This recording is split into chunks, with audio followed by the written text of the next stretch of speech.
ಈಗಾಗಲೇ 10 ವರ್ಷಗಳ ಹಿಂದೆ ಆಧಾರ್ ಕಾರ್ಡ್ ಪಡೆದಿರುವ ಸಾರ್ವಜನಿಕರು ತಮ್ಮ ವಾಸಸ್ಥಳದ ಬದಲಾವಣೆಯಾಗಿದ್ದಲ್ಲಿ ಪ್ರಸಕ್ತ ವಿಳಾಸದ ಬದಲಾವಣೆಯನ್ನು 14/6/2026 ಆನ್ಲೈನ್ನಲ್ಲಿ ಉಚಿತವಾಗಿ ಮಾಡಿಕೊಳ್ಳಲು ಅವಕಾಶವನ್ನು ನೀಡಿದ್ದು, ಜಿಲ್ಲೆಯ ಸಾರ್ವಜನಿಕರು ಇದರ ಪ್ರಯೋಜನ ಪಡೆಯುವಂತೆ ಜಿಲ್ಲಾಧಿಕಾರಿ ಕೆ. ಲಕ್ಷ್ಮೀಪ್ರಿಯಾ ತಿಳಿಸಿದರು. ಬುಧವಾರ ಜಿಲ್ಲಾಧಿಕಾರಿ ಕಚೇರಿ ಸಭಾಂಗಣದಲ್ಲಿ ನಡೆದ ಜಿಲ್ಲೆಯ ಆಧಾರ ಪ್ರಗತಿ ಪರಿಶೀಲನೆ ಸಭೆಯ ಅಧ್ಯಕ್ಷತೆ ವಹಿಸಿ ಮಾತನಾಡಿದರು.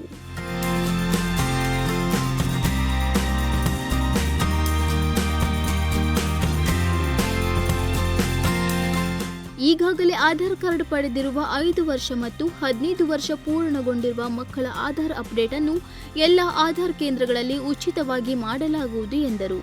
ಜಿಲ್ಲೆಯ ಎಲ್ಲ ಅಂಚೆ ಕಚೇರಿಗಳಲ್ಲಿ ಮತ್ತು ಬ್ಯಾಂಕ್ಗಳಲ್ಲಿರುವ ಆಧಾರ್ ಸೇವಾ ಕೇಂದ್ರಗಳು ಸಮರ್ಪಕವಾಗಿ ಕಾರ್ಯನಿರ್ವಹಿಸಬೇಕು ಎಂದು ಸೂಚಿಸಿದ ಜಿಲ್ಲಾಧಿಕಾರಿಗಳು, ಯಾವುದೇ ರೀತಿಯ ತಾಂತ್ರಿಕ ತೊಂದರೆಗಳಿದ್ದಲ್ಲಿ ಜಿಲ್ಲಾ ಆಧಾರ್ ಸಮಾಲೋಚಕರನ್ನು ಸಂಪರ್ಕಿಸಿ ಅವರ ನೆರವು ಪಡೆಯುವುದರ ಮೂಲಕ ಜಿಲ್ಲೆ ಸಾರ್ವಜನಿಕರಿಗೆ ಆಧಾರ್ ನೋಂದಣಿ, ತಿದ್ದುಪಡಿ ಸಂಬಂಧಿತ ಯಾವುದೇ ಸಮಸ್ಯೆಗಳಾಗದಂತೆ ಕಾರ್ಯನಿರ್ವಹಿಸುವಂತೆ ಸೂಚಿಸಿದರು.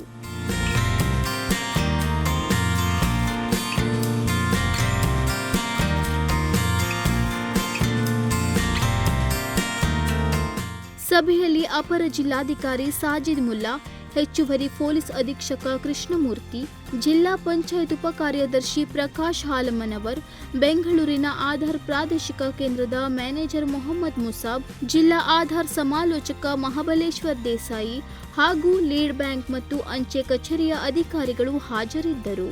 Nudisiri news desk, Honnavar.